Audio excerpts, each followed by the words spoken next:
Avatara Sara Gaura Avatara Keno na bajile thare Keno na bajile thare Kore nire basha gilo na piyasha Kori nire basa Gelo na piyasa Apana karama pere Apana karama pere Chanda kera taru sadai se biliman Santa Kera Taru Sadai Se Bilima Amrita pabarashe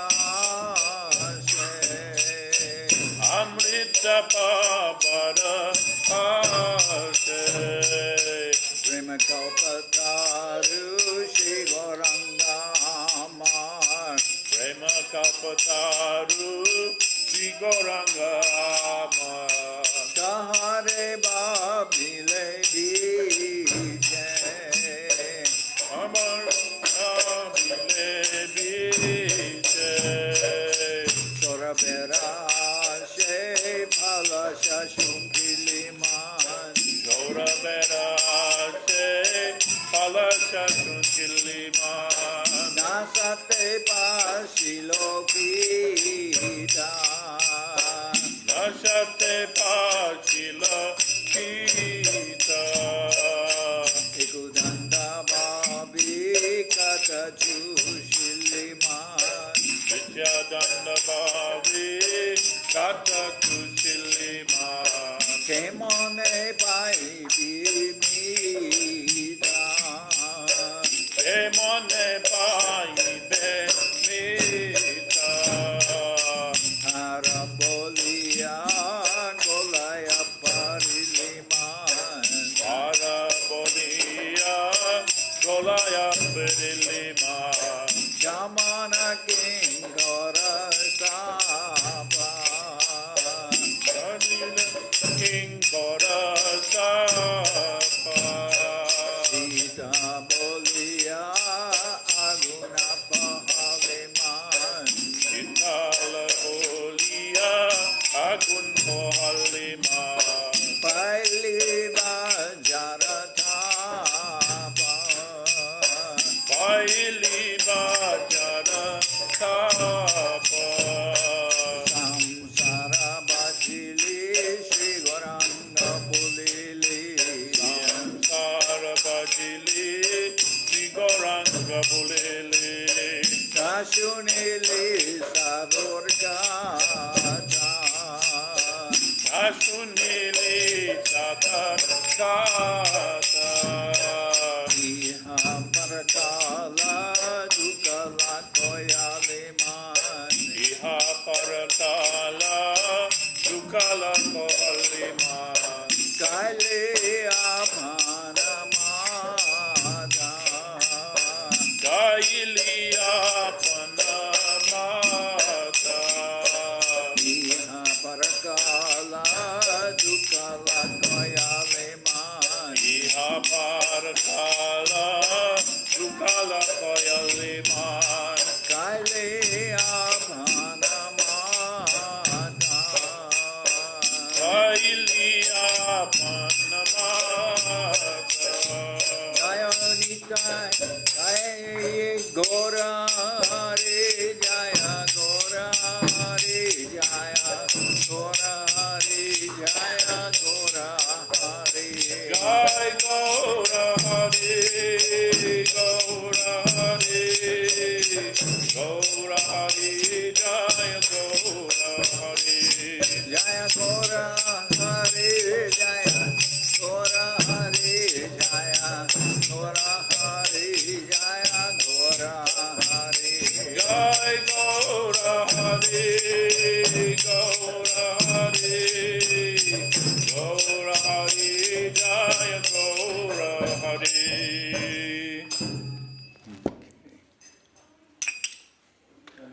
Dandavad.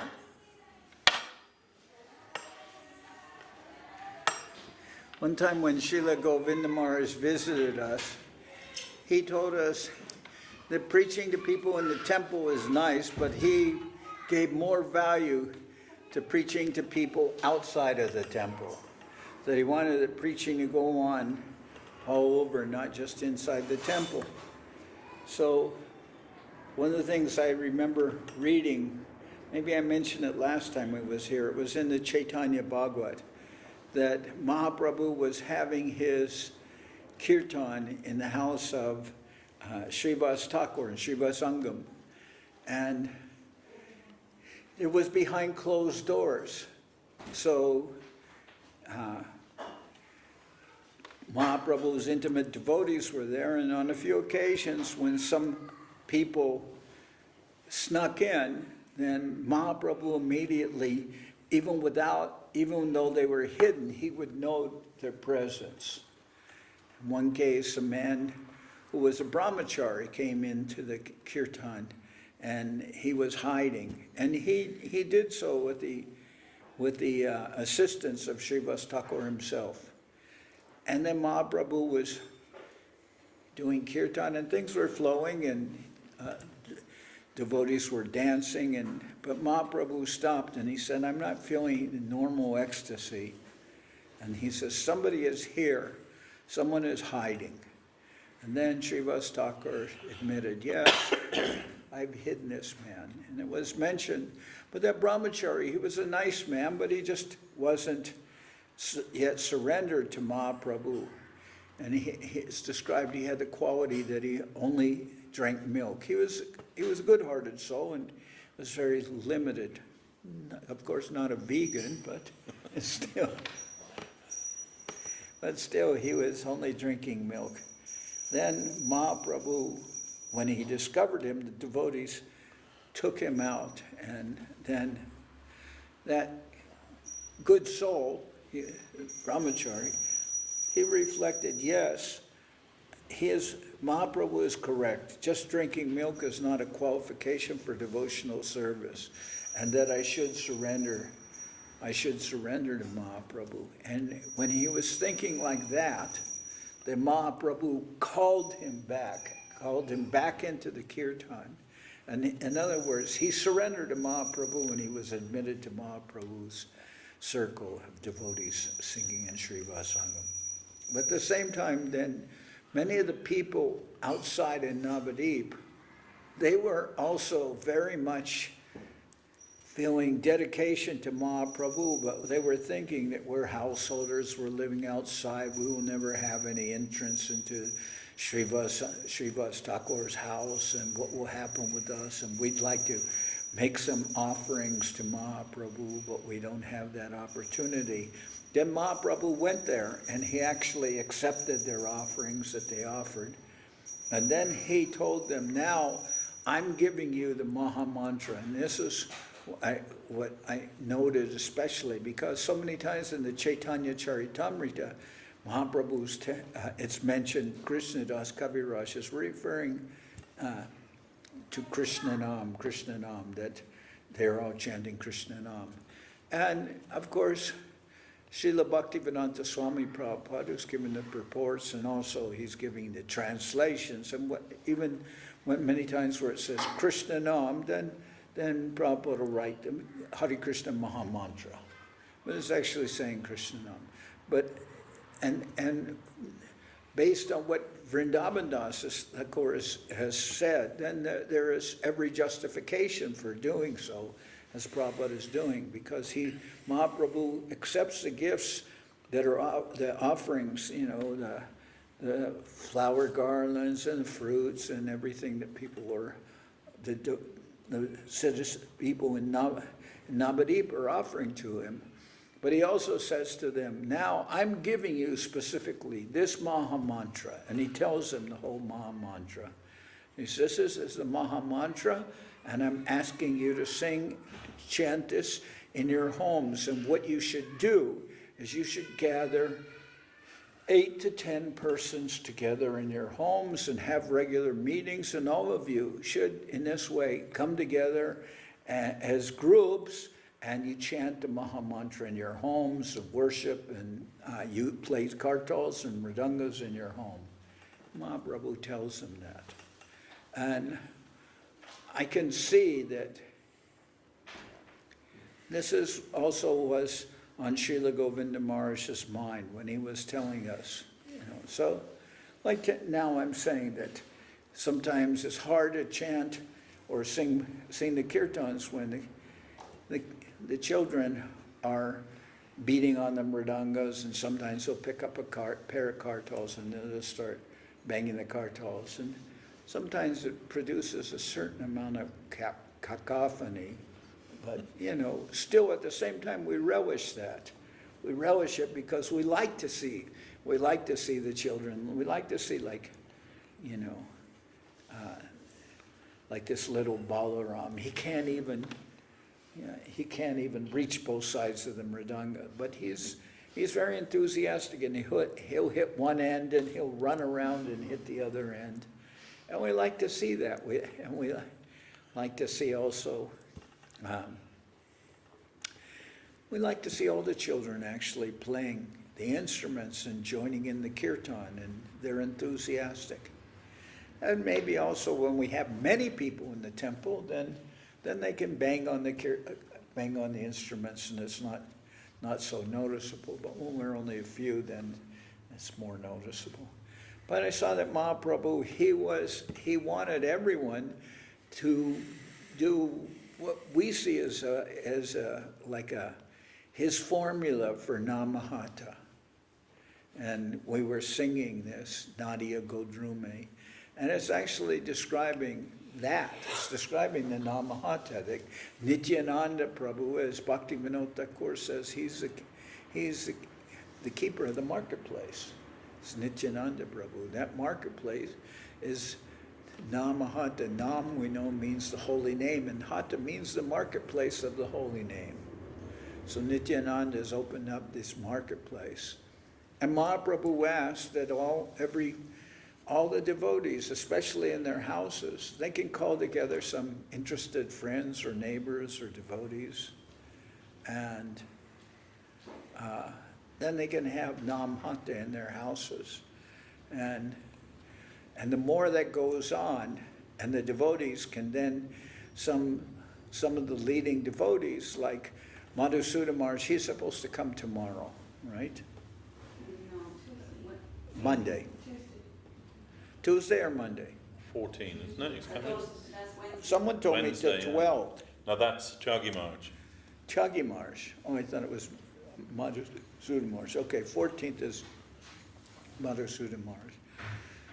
Anyway, we see that Madhusuda Marsh, he's very enthusiastic for traveling all over, for instance, Ukraine and Russia and Latvia and other places. And he's, some of the, of course, he says he went to this place and that place, and some of the places he mentioned we've never even heard of.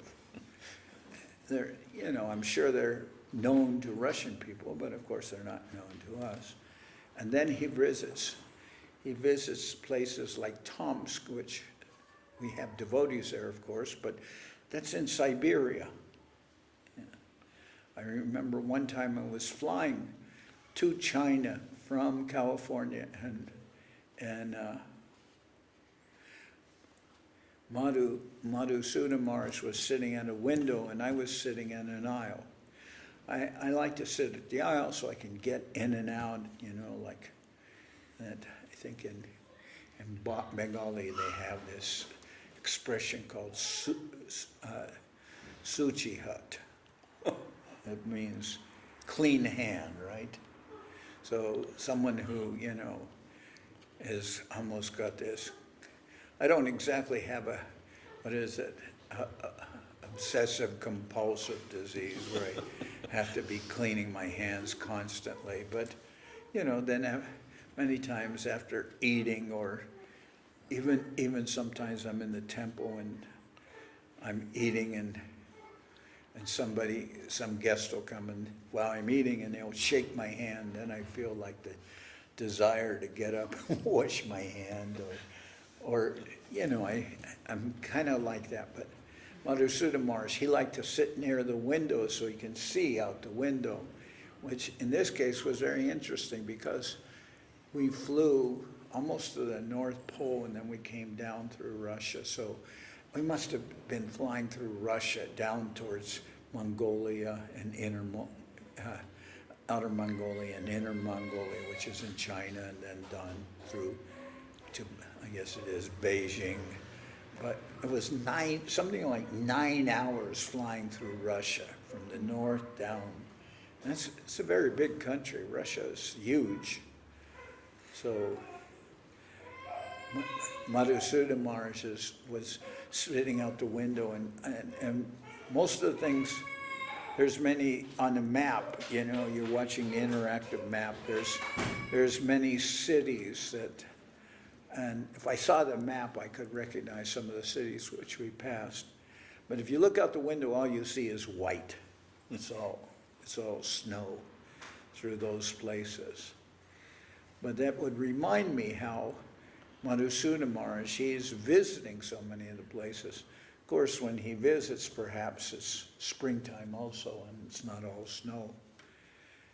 But like that, he's traveling all over, so I imagine in effect he's doing like Namhata in many places there. All of us, we've existed in temples, like temples that are just a few devotees.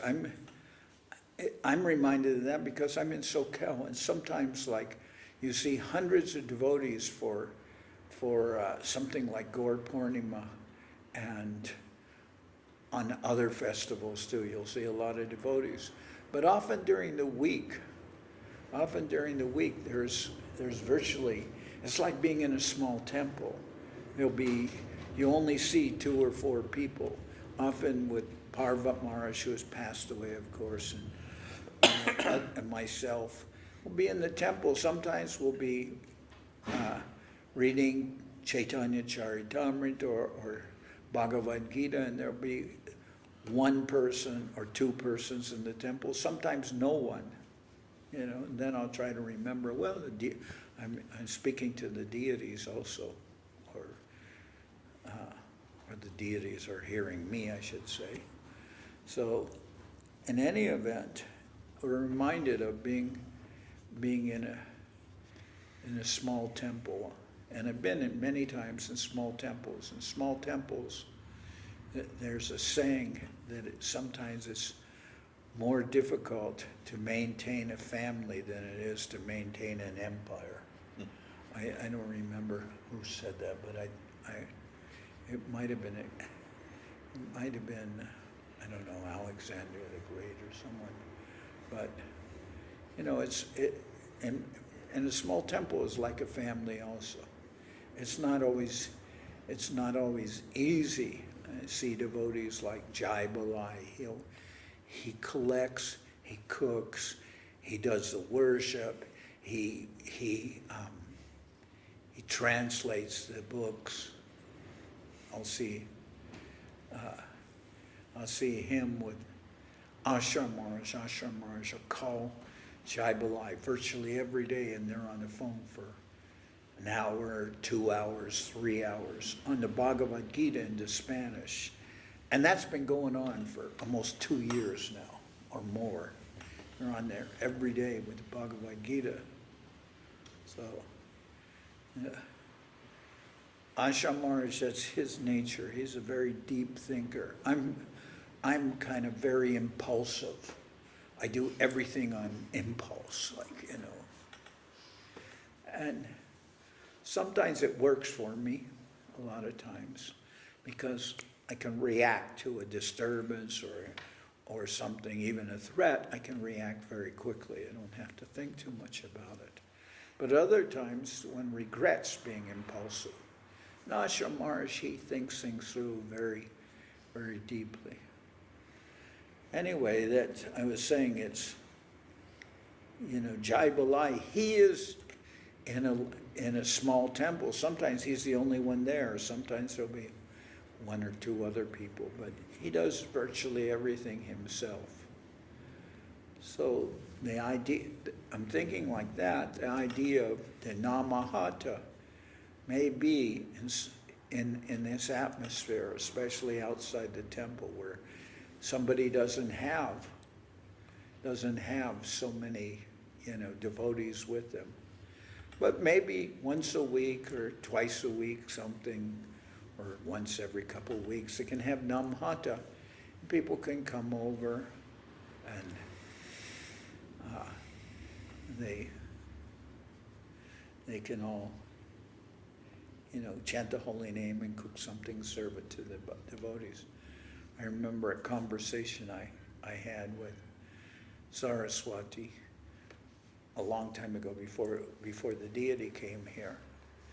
She was telling me, well, we all have children, and their children, they don't like to eat so much rice. They more like to eat pasta. So what do? And if we all, make so much rice, it will not get eaten.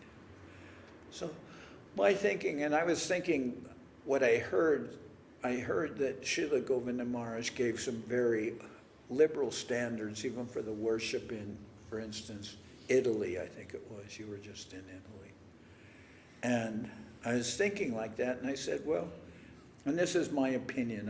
I spoke about this yesterday with Nilamani. He wasn't necessarily in agreement with me.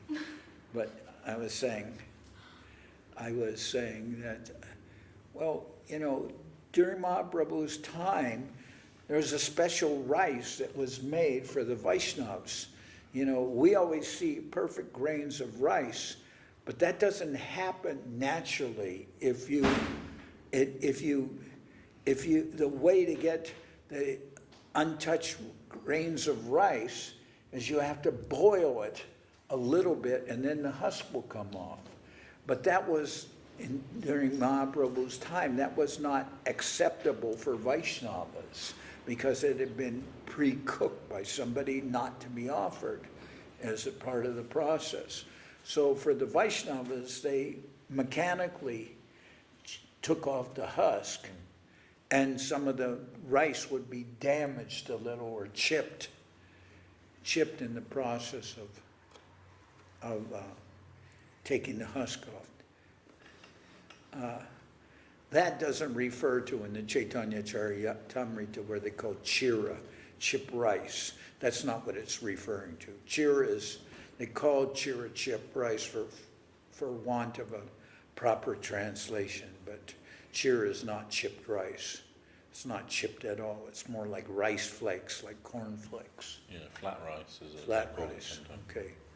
So, but in the time of Mahaprabhu, they didn't eat the rice that was a little boiled first to make the rice perfect, to take it off, because it was considered as not proper because somebody else has boiled it before it's been actually prepared for an offering for the Lord. So the devotees would take this rice, that the husk was taken off in a mechanical way and not boiled.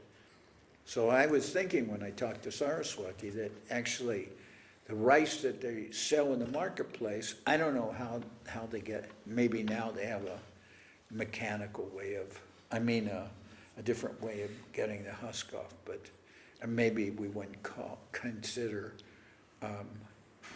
rice to be cooked if it was cooked by machines, I don't know. But still, I was thinking that rice is technically not what they would offer to the devotees during Mahaprabhu's time. So I thought in the same way that things like pasta, you could say, is processed food, and generally we don't offer processed food. But in my way of thinking, I was thinking in some ways that pasta is no more processed than the rice that they sell in the marketplace. So why not be able to offer that pasta? I was talking with Nilamani. He had a different perspective. He said, well, can't the devotees make their own pasta?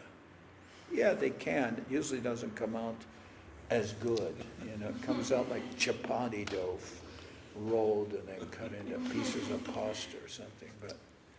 So I told Saraswati, I don't see anything wrong with offering purchase pasta, and even if they have some spaghetti sauce, if the sauce is prepared from scratch, from tomatoes, by the devotees, why not offer that? And the same pasta or rice, I didn't consider it any more processed. Then of course, my mind was wandering a little bit, and I said, well, is it really so wrong? And then I said about soy, like tofu. I said, like in the mud, I've been there, and they offer this soy, the pieces of soy that kind of has a texture of dog food. Yeah. They used to prepare that for the cows, and then the devotees thought, that would be nice. We can have that as well. Well, I assumed that they prepared it so often, I assumed it was being offered, right? Yeah. So I said, well, if they can offer that, which they do regularly, if they can offer that in Navadip, why can't tofu be offered then? If that soy can be offered, what's the difference? Tofu is exactly, yeah, that's true. What? That's true. So then Nilamani said, well, I don't know, because that soy, I don't think it's just raw. That soft kind of soy, it isn't cooked, but tofu is cooked.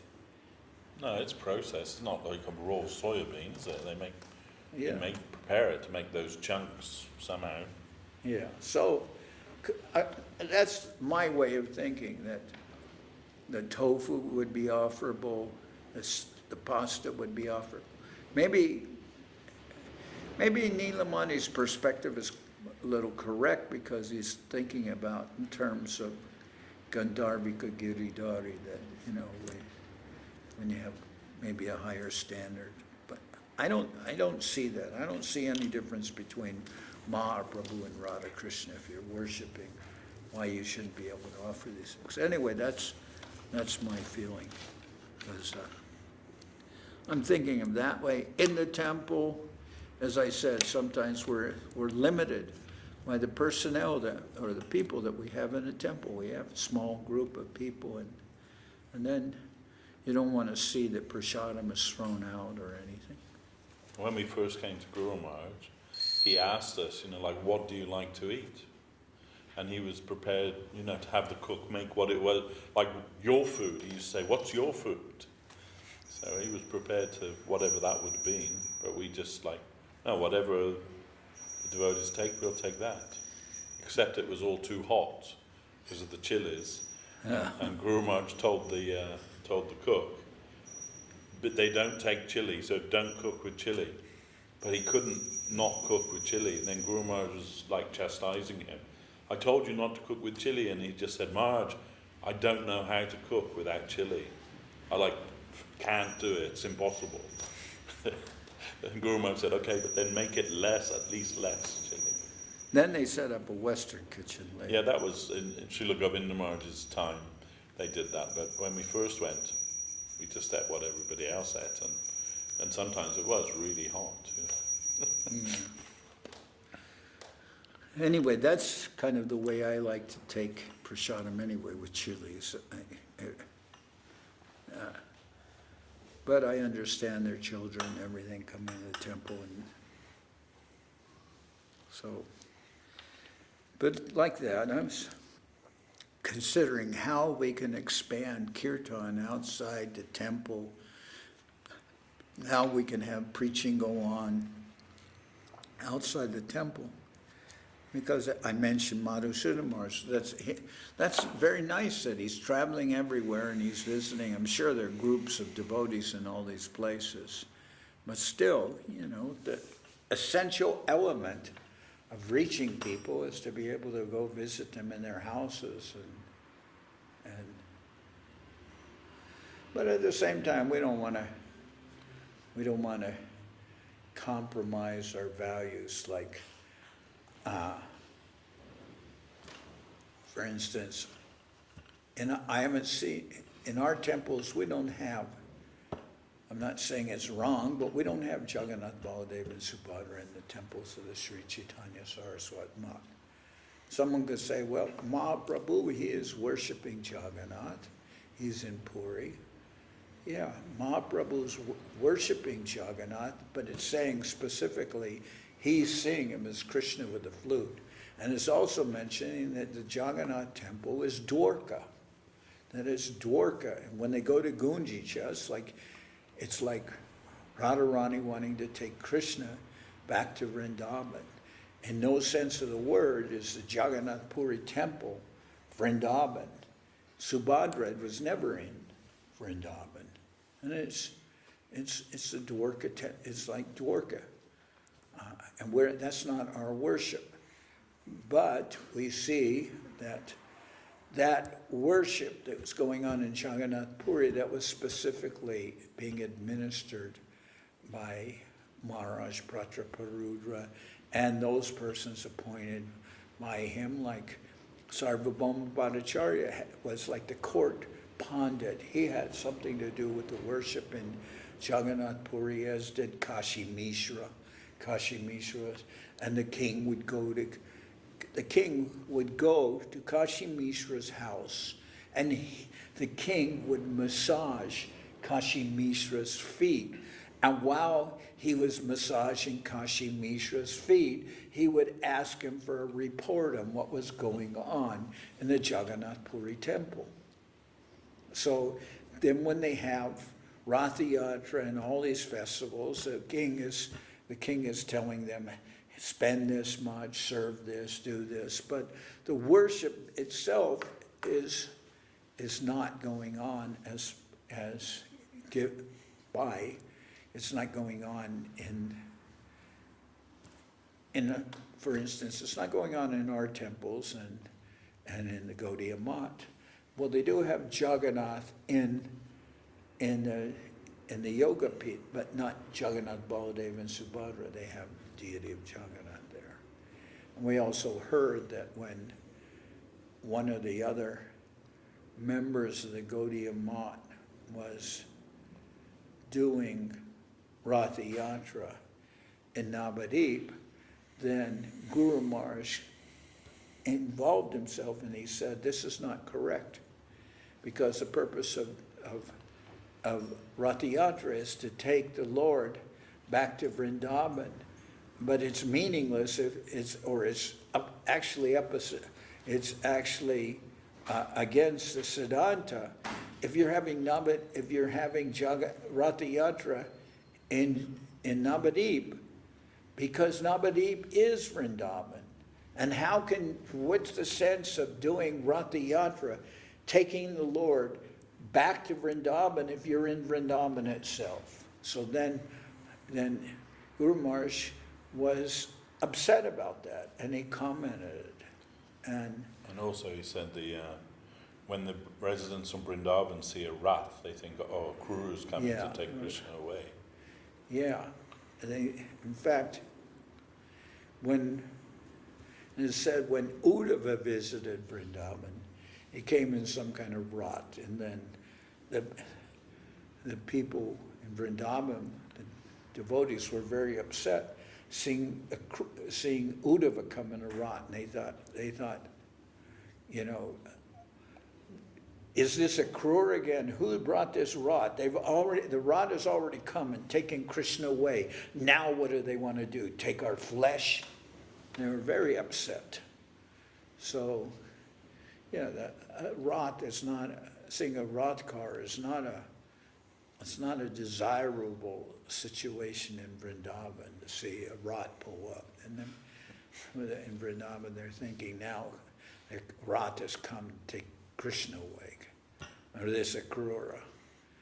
And they're talking, the name Akrura, I believe it means not cruel. And they're saying, his name is Akrura, not cruel, but he's very cruel. So what is this? They're very upset. So anyway, that we are not doing so much, we're not doing, when there are devotees who are worshiping other deities, and for instance, some of the devotees of Bhaktisiddhanta Saraswati Thakur, their inclination was to worship Gaur-Nitai. They felt some attachment to Nityananda Prabhu, like Bhakti Sharanga Goswami Maharaj was one, and he established Gaur-Nitai deities in Imlitala. But at the same time, Guru Maharaj, and I believe, no, yeah, he has that, and he also has, I believe, in Navadip too, on one altar. But Srila Guru Maharaj, he wanted to have just a small temple, and then Srila Guru Maharaj told, no, you're the leading devotee of Srila Bhaktisiddhanta Saraswati Thakur, and your temple cannot be small. So Guru Maharaj actually chalked out what the boundaries would be of the temple and everything, and established that. And Srila Bhakti Sharanga Goswami Maharaj, he had to build a temple according to the parameters that Srila Guru Maharaj established. And then he, of course, he had some inclination towards Gaur-Nitai, but he also has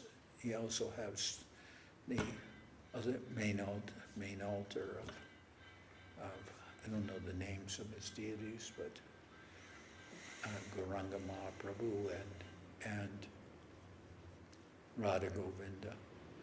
And actually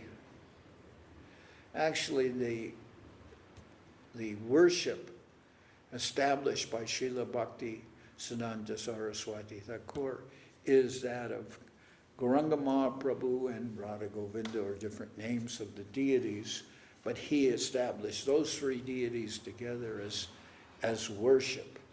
And when the deities originally were were worshipped in that way by Bhakti Sudhir Goswami Maharaj in the West, then it was considered that Guru Maharaj was happy that Bhakti Siddhanta Saraswati Thakur's conception was of deity worship also was being spread in the West, and it was considered that that was the example of those deities for the West. Now, of course, in our temples that's gone on. We have in London Mahaprabhu there, and then also Radhasham Sundar.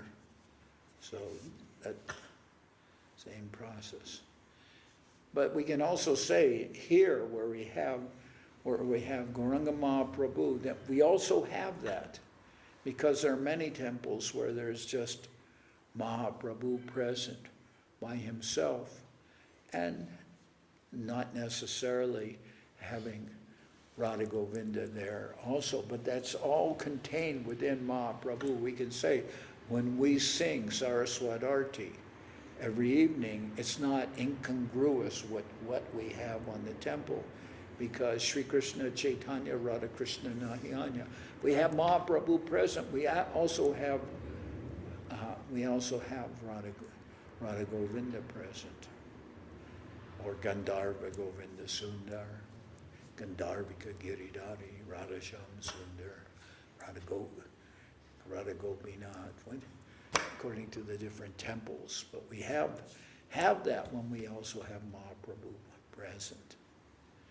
And of course, I think the vision of the devotees has matured by the contemplation of the conception which Srila Guru Maharaj is giving out, which is that also based on what Srila Bhakti Siddhanta Saraswati Thakur established. And also Govinda Maharaj,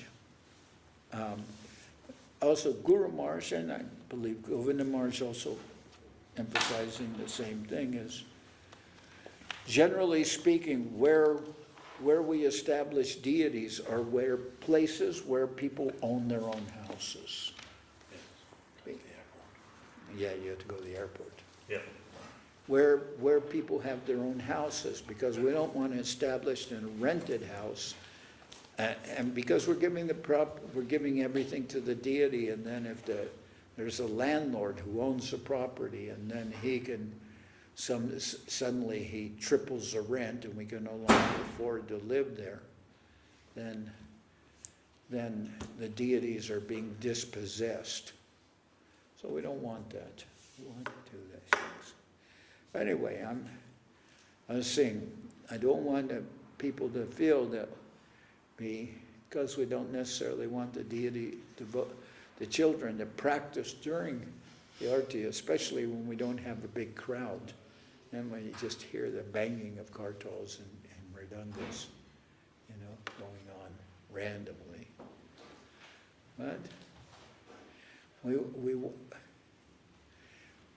But we do relish that. I mean, I actually like it very much when I see enthusiasm of Balaram for doing arti and doing kirtan and everything, and how he can't reach both sides of the mridanga, so while he's playing, he runs from one side to the other. I find that very charming.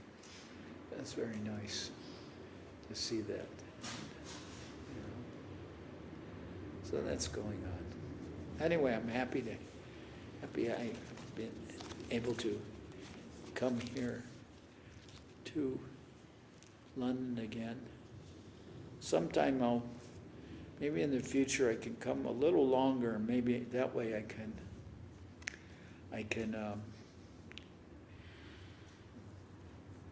visit.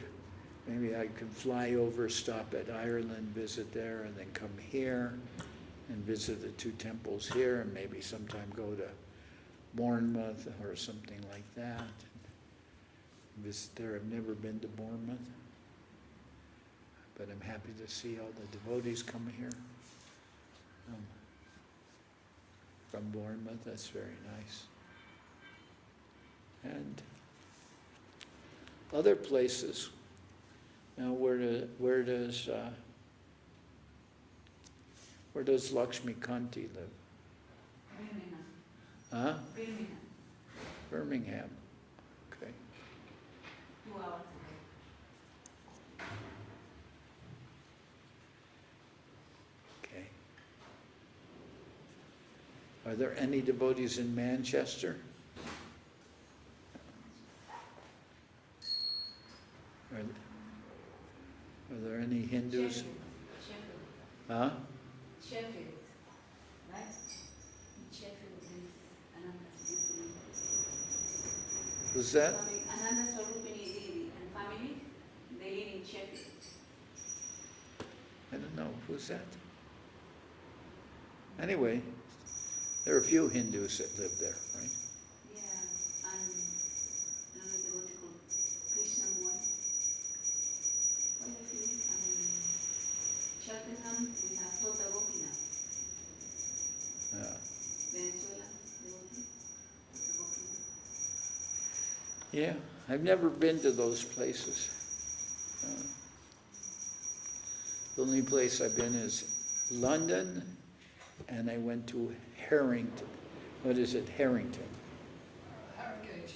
What? Harrogate. Harrogate. When Sagar Maharaj was there. Dadagaranga. What? Dadagaranga, that was his temple there, I think. Well, okay. Sagar Maharaj took me there once. Yeah, he used to stay there, yeah. I got one. It's a long drive. Yeah, a long time ago. 1989 or something. Yeah. Anyway, happy to be here now. We're very happy to have you here with us again. We're very happy to have you here. Okay, thank you. Very short, but very fun. Something personal. Many devotees will be coming next week, Okay. especially those who live far. They are coming to stay a few days before the festival.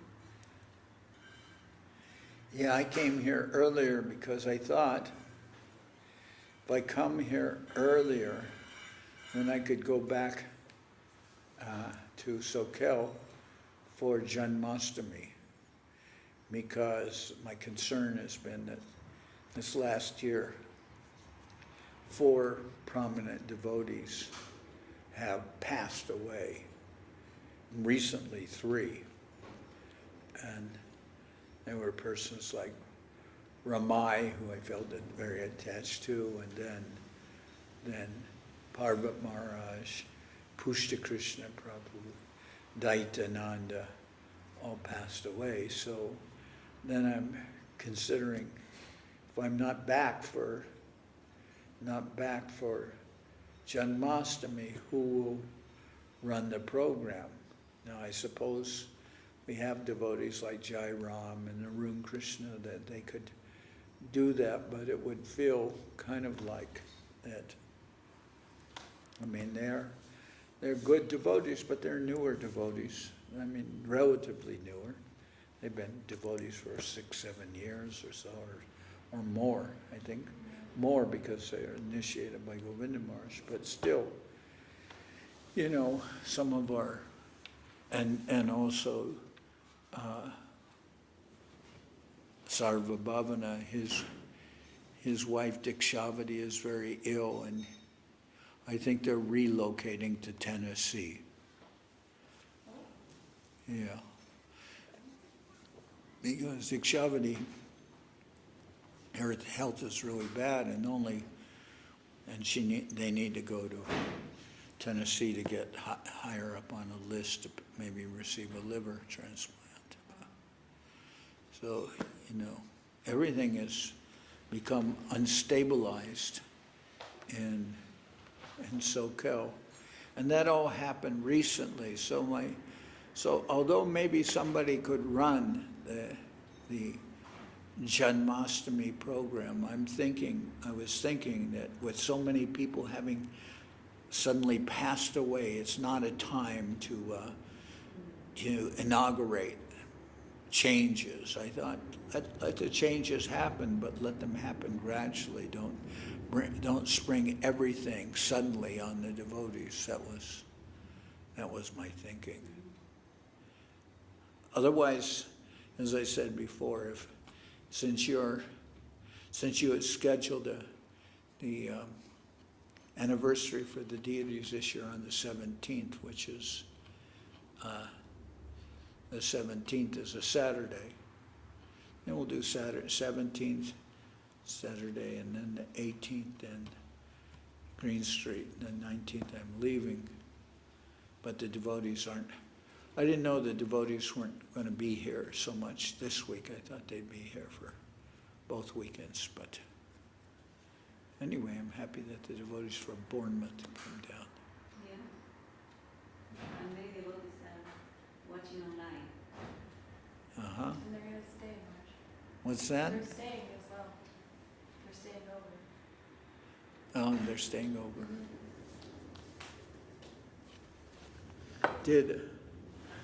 And I understand Anjali, she went to Italy. No, No? no, She didn't go. no. So maybe she'll come here, huh? Yeah, she's going to come here. Not today, but she's coming sometime during this week. Okay. Do any of you have any questions? Maharaj, seems to be all around the world we're having this problem. It's like when I'm in Green Street, Toshan says, all I can see is old devotees. I didn't what? All I can see, Toshan, the man in charge of Green Street, says all I can see is old devotees. There's no new devotees coming.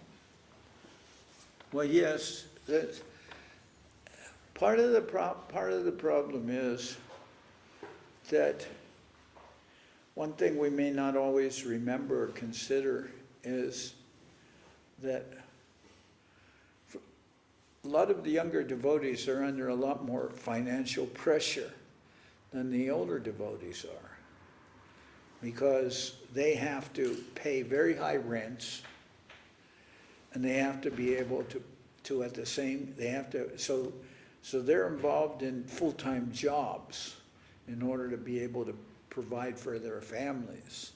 And that doesn't always leave them with so much time in which they can go to the temple. At least this is the way I'm seeing it with a lot of the devotees, that when you have to work when you have to work 9 to 5, 5 days a week or more, sometimes longer hours, then it's hard to participate so much in programs. Whereas with a lot of the older devotees, they're not under that financial pressure, you know.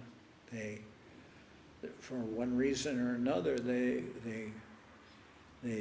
don't have to hold down a job, and at the same time meet with the expenses of renting a place. A lot of the older devotees will, at least in SoCal, they'll live inside the temple, but that facility is not there so much for younger persons because they want to be able to live husband, wife, and a child, or sometimes two children. They want to be able to live together, and there's not so much. We don't have so much facilities, just like in Green Street. You don't have so much facilities for family there. Here, there's not so much facilities for children to live in the temple or families to live in the temple. So at least this is my way of seeing things, because I've tried to involve the young persons in SoCal, and I asked them if you could come and cook, etc. And some of them will come and cook, but they have to come and cook and be done very early and then return to their jobs. And even if they're going to India or any place, they can only go for 10 days. They can't always go for 2 weeks or longer. They're under a lot more. We don't always understand or think about how much financial pressure it is for the younger devotees in big cities, especially like London, and you may think SoCal is not a big city, but it's tremendously expensive. It's more costly to live in SoCal than it would be in many cities, like probably more expensive than places like Miami or Chicago, or even it's as expensive as living in New York.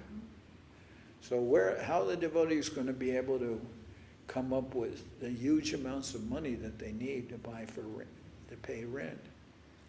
And that's why some of the devotees moved down to California. They moved to Salt Lake City because they couldn't afford living in California.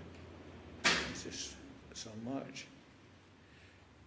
But then what's the future of the temples? Well, the future of the temple is that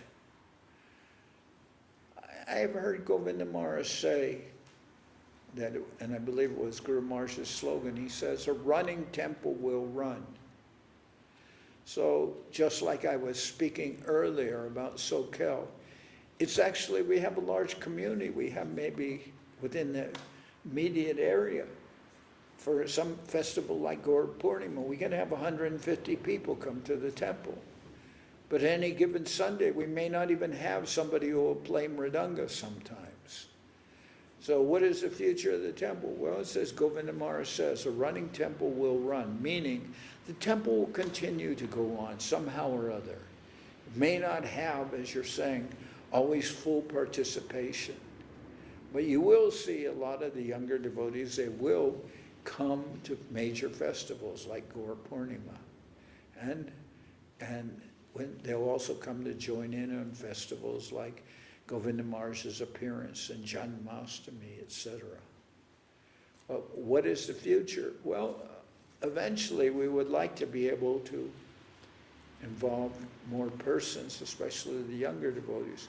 But I think in the future that maybe as people get better jobs, they'll be able to manage things. But I think also some consideration will have to happen where devotees can cooperatively purchase houses or something like that instead of renting, where rent is very high. I can't say. It's very difficult in these major cities.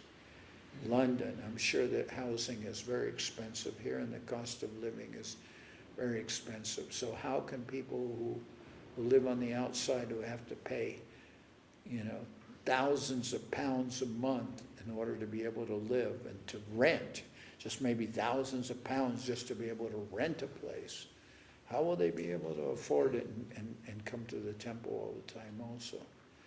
Anyway, I think that is part of the consideration.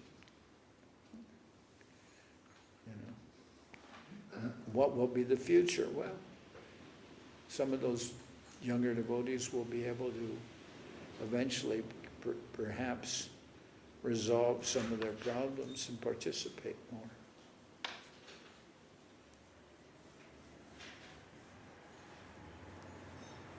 You know, that. And then there's also other considerations that, you know, just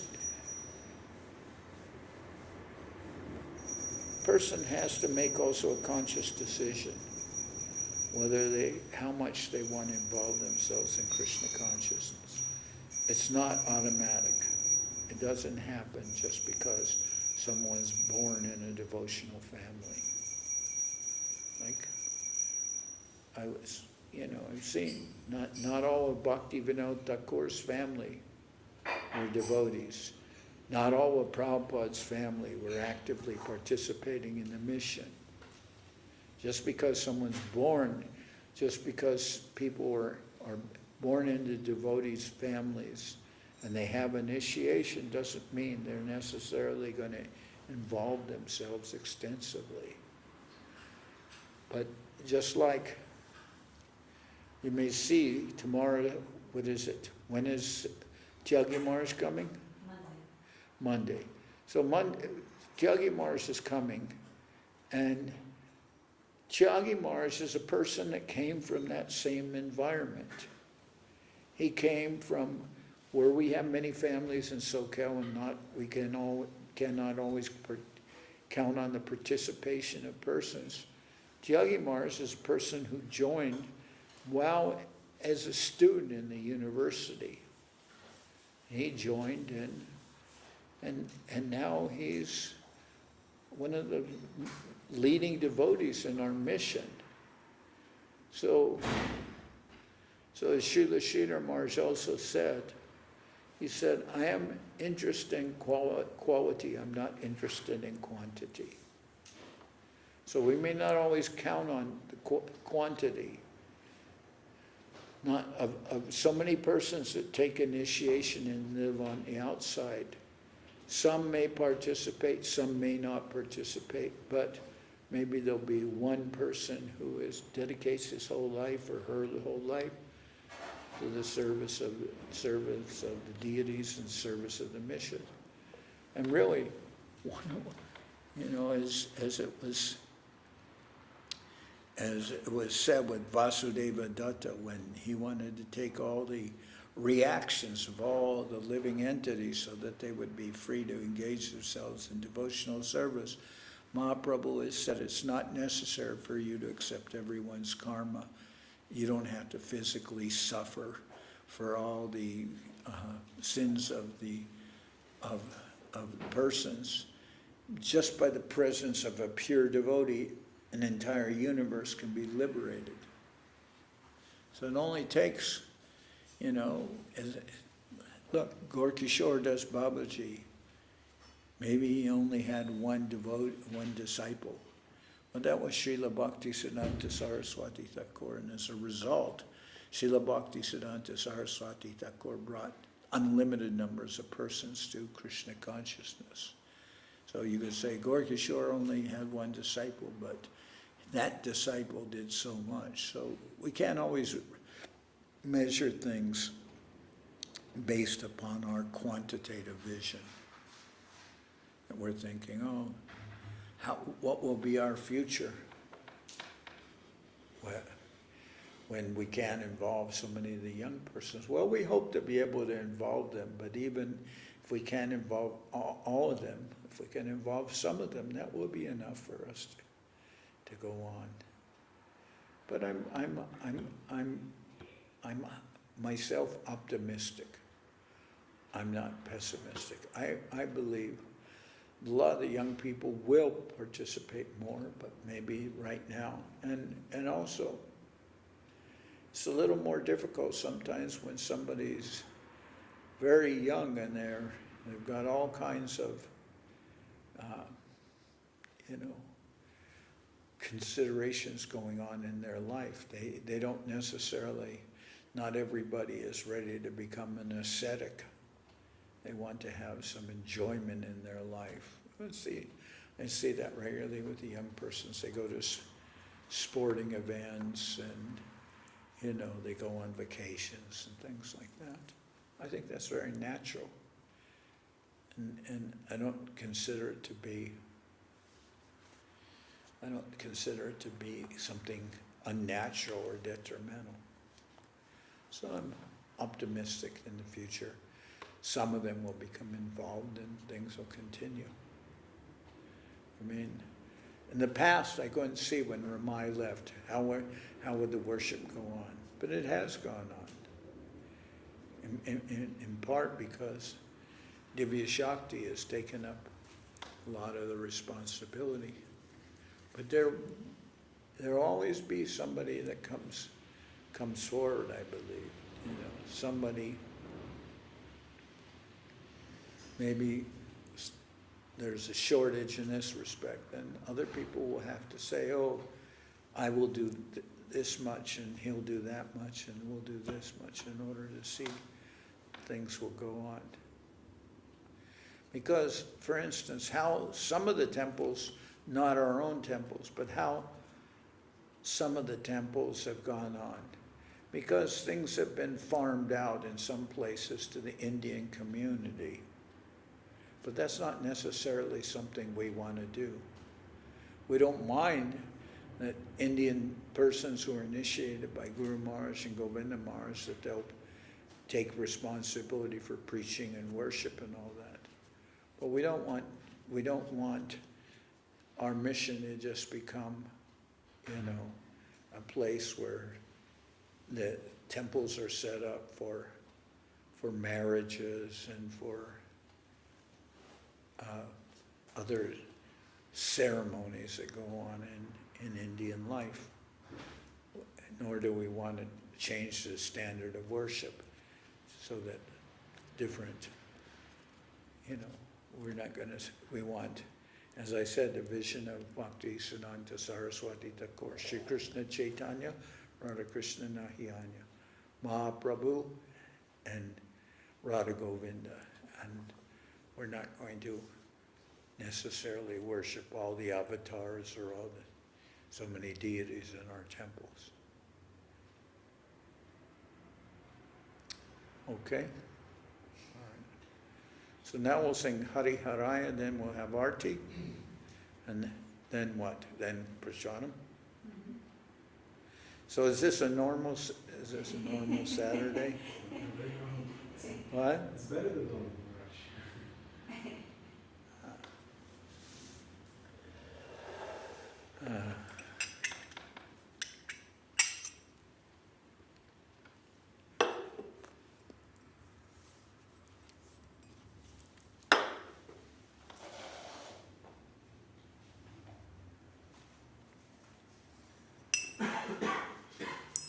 And will Nitai and his family come?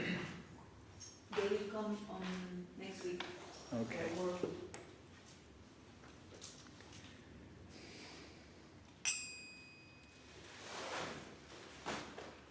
Are you ready to play Mridanga? I'll go and get cake. Krishna Vandam, he plays in that. What's that? Krishna Vandam?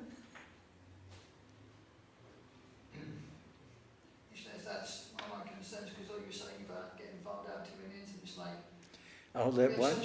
you say that some of the temples have been like farmed out to Indians, something like that? Not our temples, but Oh, I've seen it's it. just that we have such a high conception, and then Well, that's why I've seen in the United States, a lot of the temples are run by Indians, by committee.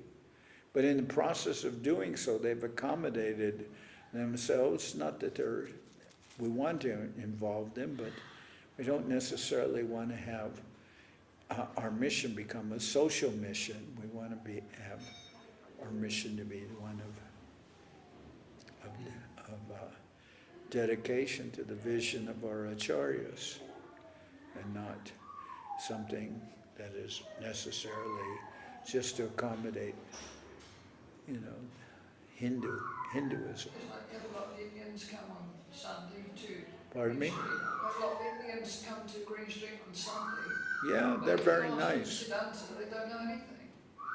Well, some of our own devotees don't know anything, so I don't necessarily know. That's, you know. We don't mind that they come. I mean, and we don't mind if they help us also. We're always, you know, Srila Govinda Maharaj wanted to involve the Indian community to provide some help for our temples. So that in itself is good. We just don't want them to run our temples necessarily. But if the older people who were like, mainly came over from ISKCON in those early days, they're all going in and there's not sufficient people to protect the Siddhanta and run the temple, what's going to happen to the temples? Anyway, our mission is going on the basis of the vision of Srila Sridhar Maharaj and Srila Govinda Maharaj, and Srila Prabhupada also, but I think the point is not lost on anyone. It's not like that I don't want to involve the Indian community and I don't want to help from them. We do want that. I just don't want necessarily that the considerations of what goes on in the Sri Chaitanya Saraswati Math, we don't want that to change because people, that the temple will accommodate what is popular conceptions of Hinduism. We are not Hindus and we don't want to make our temples Hindu temples. We want our temples to be Gaudiya Vaishnava temples. That's the idea.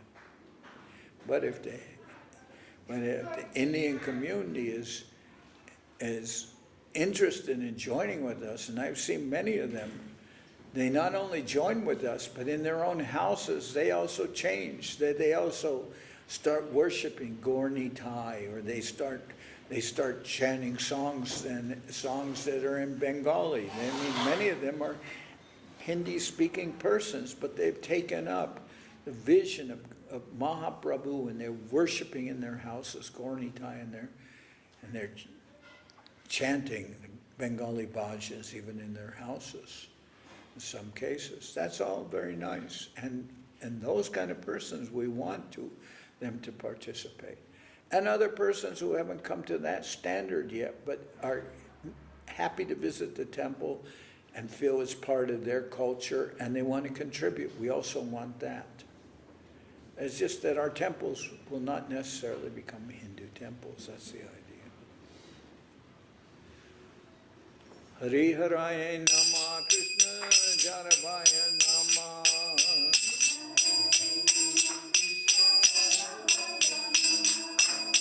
Jaravaya Madhavaya Keshavaya Nama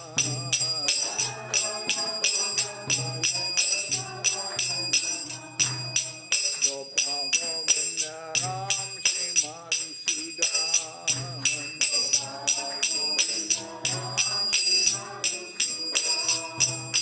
Giridhari Gopinatha Maranamon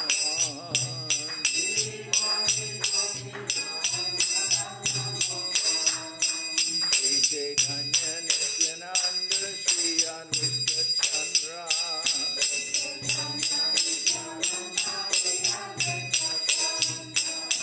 Dharanana Shiva Sari Gura Bhakta Vrinda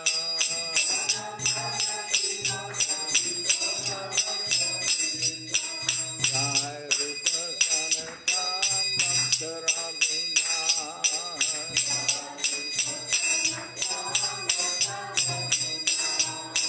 Shri Jiva Gopala Bhakta Dasa Raghunath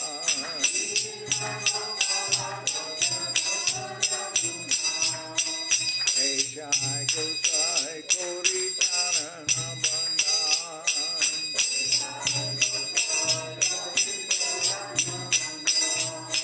Jao Ite Vignana Sabisa Puran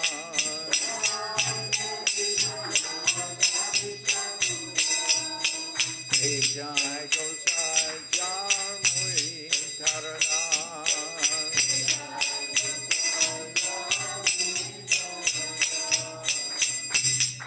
Parpada Renu Mora Panchaga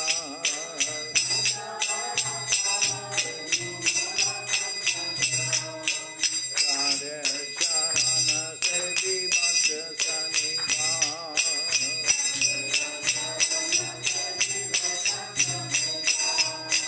Janame Janame More Abhilash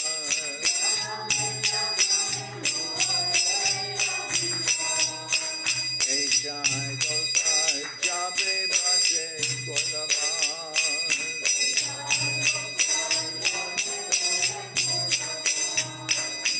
Radha Krishna Nitya Leela Korila Prakash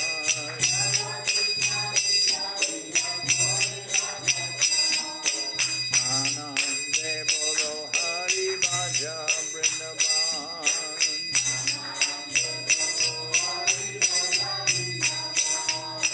Shri Guru Vaishnava Pade Madhyayi Aman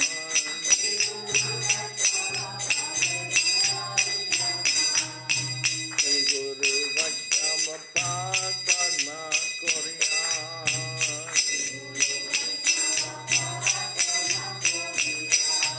Harinam Sankirtana Kohe Naradamuna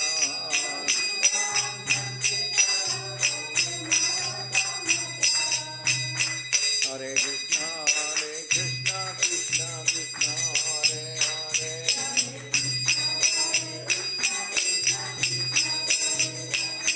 Hare Rama, Rama Rama, Hare Hare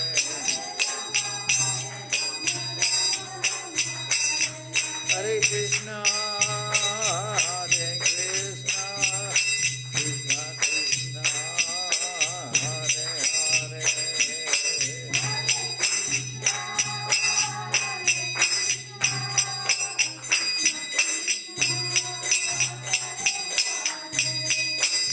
Hare Rama, Rama Rama, Hare Hare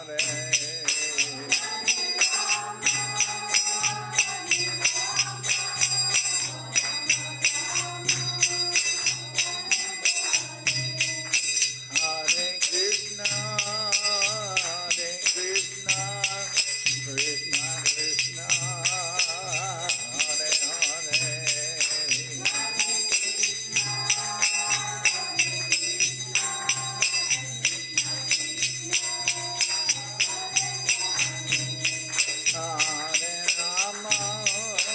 Hare Rama, Rama Rama, Hare Hare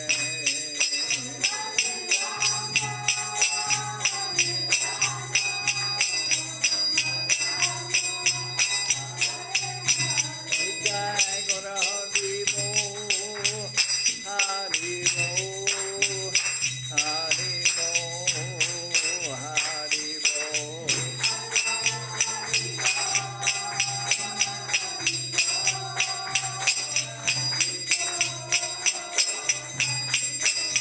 Jai Guru Hari Bo, Hari Bo, Hari Bo, Hari Bo.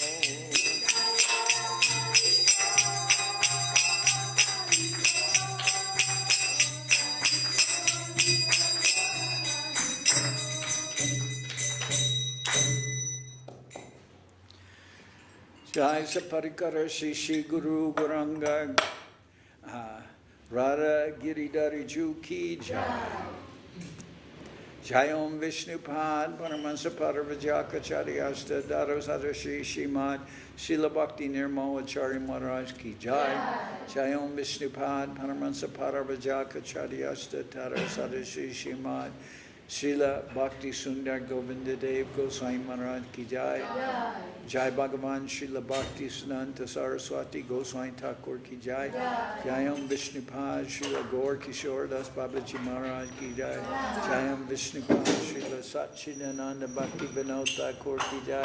Jayam Vishnupad Vaishnava Sarvabhauma Srila Jagannath Das Babaji Maharaj ki jai. Rupa Nuga Guru Varga ki jai. Namacharya Srila Haridas Thakur ki jai. Shri Rupa Sanatana Bhatta Raghunath Shri Jiva Gopal Bhatta Dasha Raghunath Shad Goswami Prabhu ki jai. Premzigo Shri Krishna Chaitanya Prabhu Nityananda Shri Advaita Gadadhar Shivasri Shri Gaurabhakta Vrinda ki jai. Vishvavaranya Srila Bhaktivedanta Swami Maharaj Prabhupada ki jai. Shri Chaitanya Saraswat Madhacharya Vrinda ki jai. Ananda Koti Vaishnava Vrinda ki jai. Shri Navadip Dham ki jai. Shri Dham Mayapur ki jai. Saparshada Shri Nityananda Prabhu ki jai. Saparshada Shri Mahaprabhu ki jai. Shri Goladvip ki jai. Shri Chaitanya Saraswat Mad ki jai. Shri Chaitanya Saraswat Mad of London ki jai. Ganga Devi ki jai. Tulasi Maharani ki jai. Bhakti Devi ki jai. Shri Vrindavan Dham ki jai. Shri Shri Radha Krishna Go Gopi Govardhan. Sham Kunda Radha Kunda Kalindi Yamuna Ju ki jai. Samaveda Bhakta Vrinda ki jai. Shri Harinam Sankirtan ki jai. All the assembled devotees ki jai. Gaur Premanande. Srila Bhakti Pavan Janardan Maharaj ki Jai.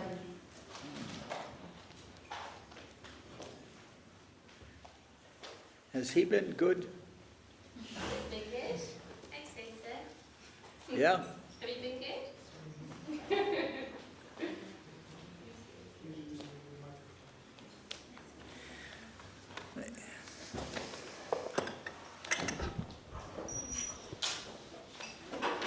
Are we going to the Prashant room now? Arati.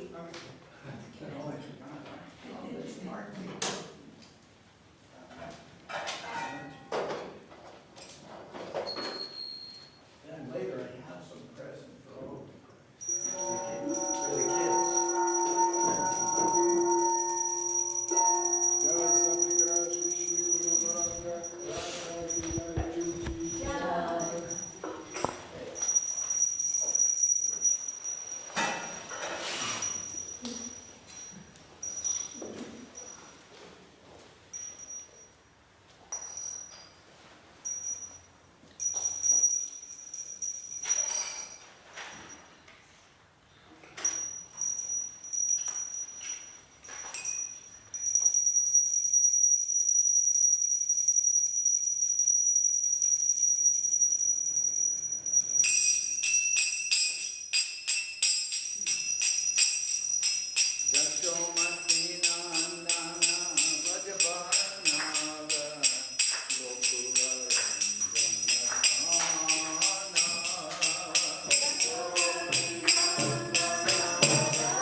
Gayani Prabhu ki jai.